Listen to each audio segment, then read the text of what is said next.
کۆمیسیۆن لەنۆ ئەندام پێک دێ بۆ ماوەی 5 ساڵ یاسای هەڵبژاردن لستی تۆماری دەنگدەران تەواوبوونی وادەی کارەکانی کۆمیسیۆنی باڵای سربەخۆی هەڵبژاردنەکان و کورسی کۆتاکان با گرنگترین پرزدا دەدرێت بۆ ئاستەنگە سیاسی و یاسایەکانی بەردەم هەڵبژاردننی پەرلەمانی کوردستان.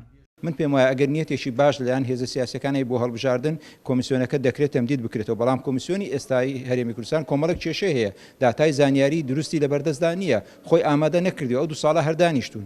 بۆیە من پێم وایە خەیارێکی تر ڕەنگە لە بەدیلی کۆمیسیۆنی کوردستان بتوانین ئیستیعانە بە کۆمیسیۆنی هەڵبژاردننی عێراق بکرێ، هەم ئەوان ئەزمموی باشتریان پەیدا کردووە، هەم داتا و زانیاریەکانیان دروسترە، ناڵم پاکترە بەڵام دروسترە، تاوەکو سەرژمێرێکی دقیق لە هەرێمی کوردستان و عێراق نەکرێ، داتاکان پاک ناکرێتەوە. ئەمانە خاڵی گرنگ و ناکۆچین لە نێو لایەنە سیاسەکانی هەرێمی کوردستان هەیە. هیوادارم بتوانن بگەنە جۆرێک لە ڕێکەوتن بۆ ئەوەی هەڵبژاردن لە وادەی دیاریکراوی خۆیدا ئەنجام بدرێت. ئەندامێکی سەرکردایەتی یەکێتی نیشتیمانی کوردستان تاکید دەکاتەوە یەکێتی لەگەڵ ئەنجامدانی هەڵبژاردنە لە وادەی خۆی ڕاشی دەگەێنێت پێویستە لیستی تۆماری دەنگدەران ڕێک بخرێتەوە و یاسای هەڵبژاردن هەموار بکرێتەوە.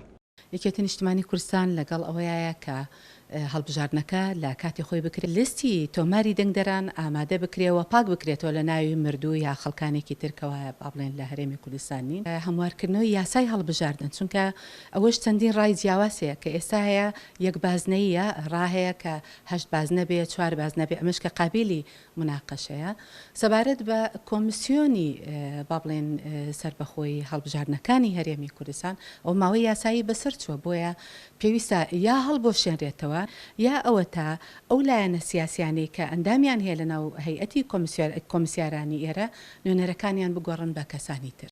تا ئێستا دەستەی سەرۆکایەتی پەرلەمانی کوردستان لەسەر یاسای هەڵبژاردن و تەواوبوونی وادەی کارەکانی کۆمیسیۆنی باڵای سربەخۆی هەڵبژاردنەکان و ئەو پرسە گرنگانەی پەیوەندی بە هەڵبژاردنەوە هەیە 2 جار لەگەڵ سەرۆکی فراکسیۆنەکان کۆبوونەتەوە، بەڵام تا ئێستا نەگەیشتوون بەڕێکەوتن.